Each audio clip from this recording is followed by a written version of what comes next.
Assalamualaikum warahmatullahi wabarakatuh. Jumpa lagi di channel Abe Ismail. Kali ini ada Samsung A03 ya, dan ini dia LCD-nya seperti ini ya. Dia jatuh katanya. Dan ini dia ada garis serta pas retakannya itu dia ada kotak hitam. Dan perlu diketahui untuk layar seperti ini dia tidak bisa diperbaiki ya. Jadi hanya bisa diganti dengan LCD yang baru ya. Oke, kita langsung saja melakukan penggantian LCD-nya. Pertama, matikan dulu handphonenya, lepas konektor baterainya, jangan lupa ya, supaya aman. Lalu kita buka untuk baut-baut bawahnya. Di sini dia untuk fleksibelnya seperti ini ya, dia bercabang ya, dia nyambung ke baut bawah ya, atau konektor bawah ya untuk pengecasannya.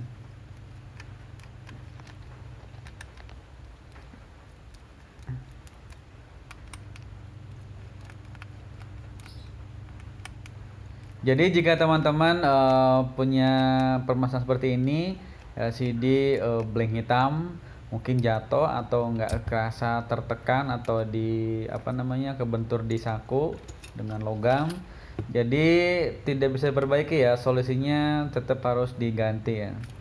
Walaupun terkadang layarnya juga normal ya, tidak pecah ya, tapi dia garis-garis dan hitam-hitam ya. Jadi harus diganti dengan LCD yang baru.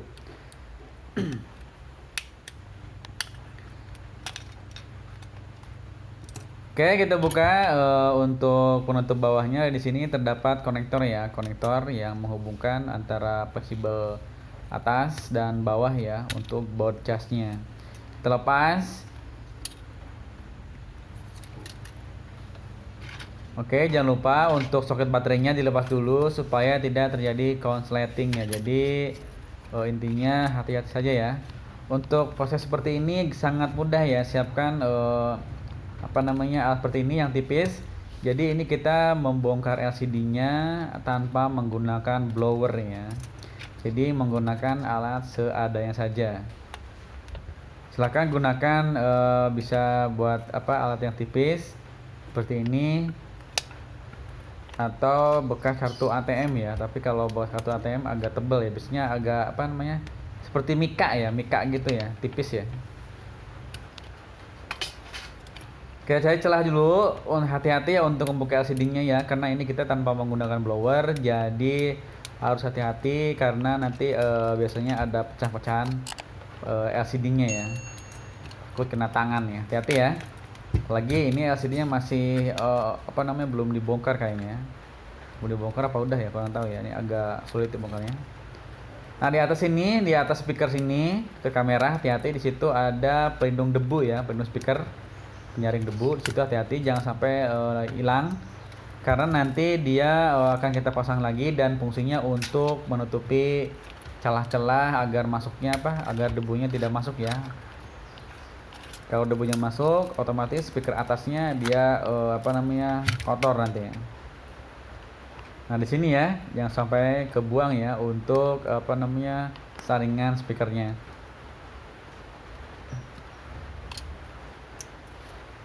Hati-hati ya, dia seperti ini ya, kebetulan kecil ya.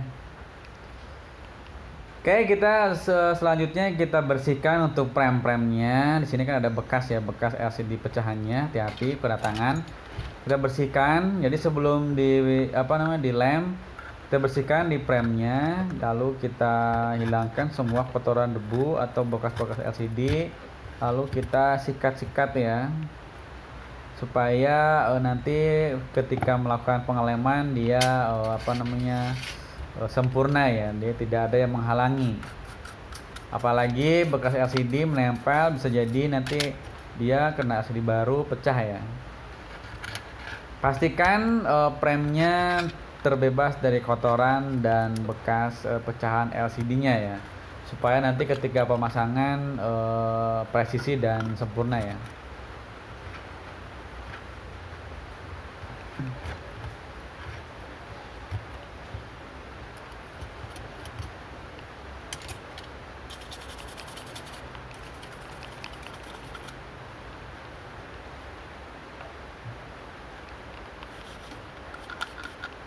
Untuk kamera, hati-hati. Kamera diamankan saja supaya nanti tidak terkena sikat ya. Kita bersihkan semua kotoran dan debu. Kita amankan untuk baut-bautnya, kita amankan jangan sampai hilang.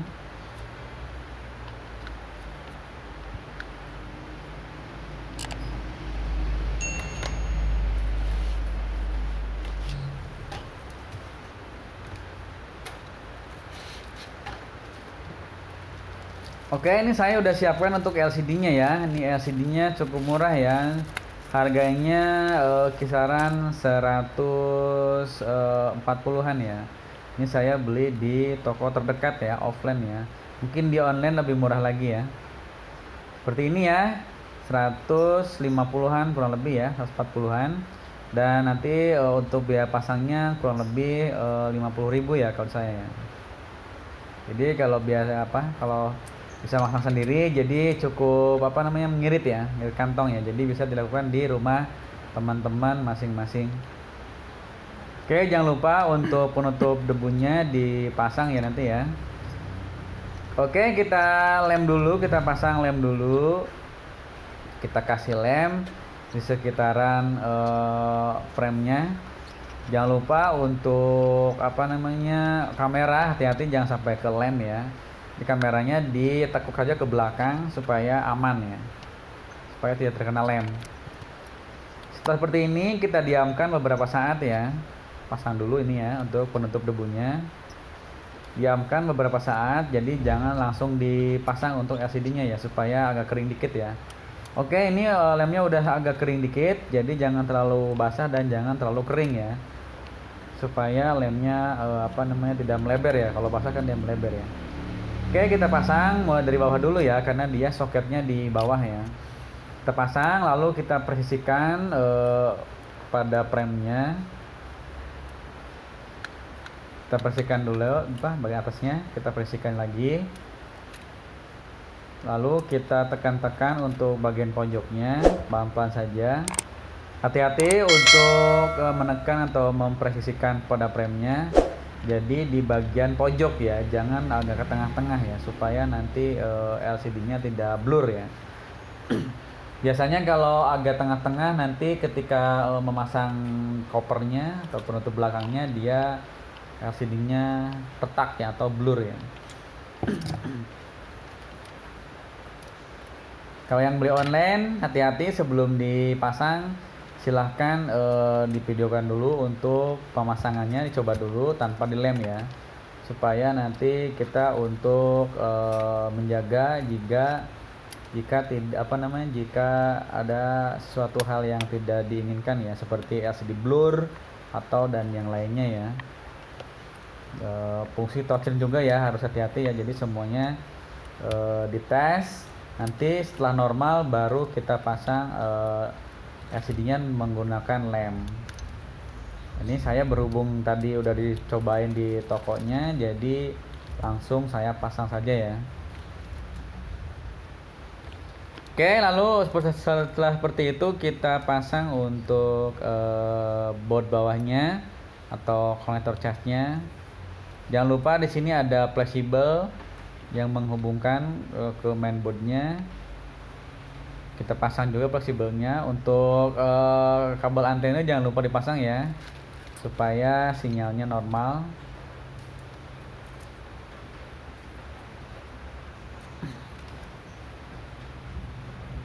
Pasang ya, jangan lupa ya untuk soketnya.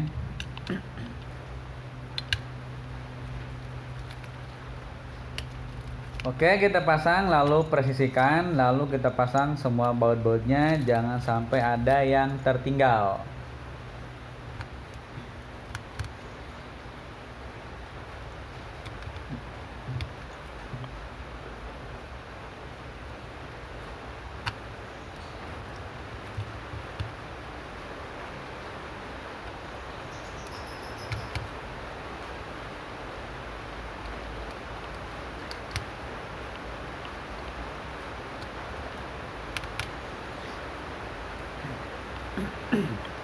Untuk soket LCD nanti kita pasang terakhir ya.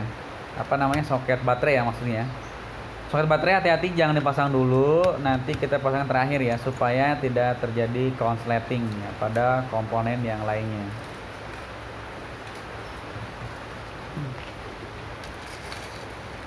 Oke, kita pasang untuk soket baterainya.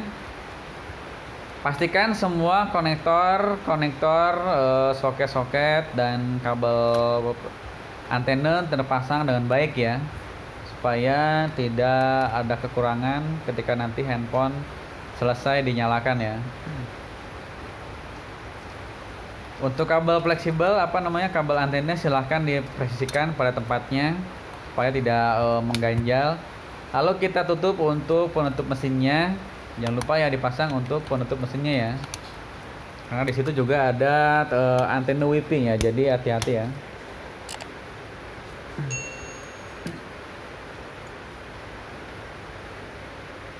Kita pasang baut-bautnya, jangan sampai lupa kita pasang semuanya.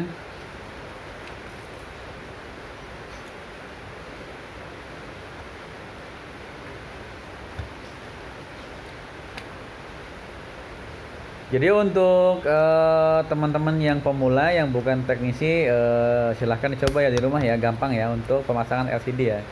Penting hati-hati, jangan sampai terburu-buru, dan yang penting hasilnya tetap oke ya.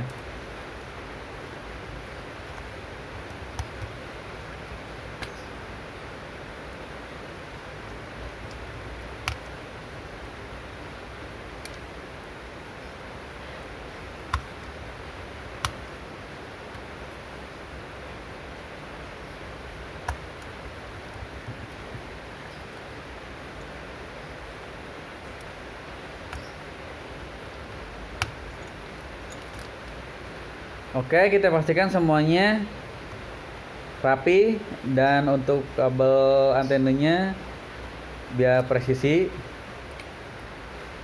supaya tidak mengganjal ketika memasang tutupnya ya. Oke, kita mulai dulu dari atas ya.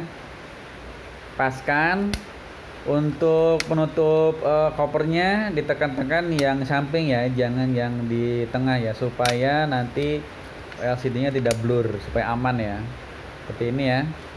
Pelan-pelan saja. Bila mana ada yang belum presisi, jangan dipaksain ya, pelan-pelan saja supaya nanti LCD-nya aman ya. Lalu kita pasang untuk SIM tray-nya. Untuk tahapan terakhir nanti kita kasih isolasi ya. Saya sarankan jangan sampai menggunakan karet ya, karena pengalaman selain karet juga mahal. Pengalaman karet itu nanti terlalu menekan LCD ya, jadi biasanya dia LCD-nya nanti blur ya, dan kadang-kadang garis ya. Kalau LCD-nya memang dia nggak pecah ya, cuman dia agak blur gitu ya. Kadang warnanya juga jadi warnanya pudar gitu ya. Untuk penyepit LCD juga agak mahal ya, jadi kita untuk biaya termurahnya yaitu menggunakan solasi ya, lebih aman ya. Solasi nanti kita kurang lebih 2 jam atau lebih silahkan, nanti baru dilepas untuk solasinya ya, supaya lemnya menempel dengan kuat ya. Jadi jangan sekali-kali menggunakan karet ya.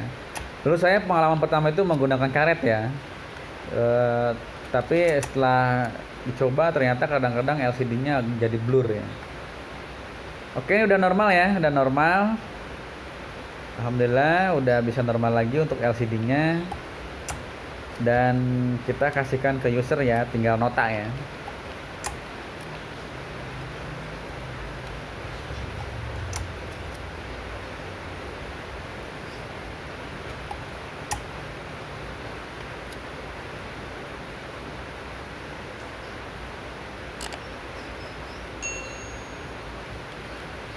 Seperti ini ya, jadi solasinya disekelilingkan dulu.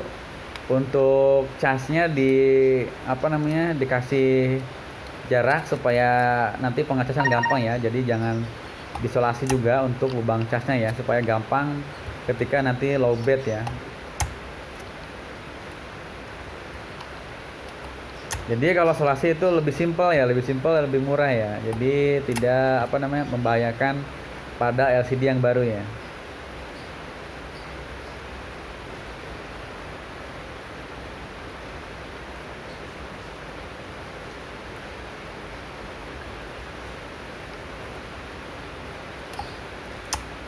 Untuk sisa-sisa lem silahkan bersihkan yang pojok-pojok, jadi agak kering sedikit baru silahkan bersihkan ya untuk sisa-sisa lemnya ya.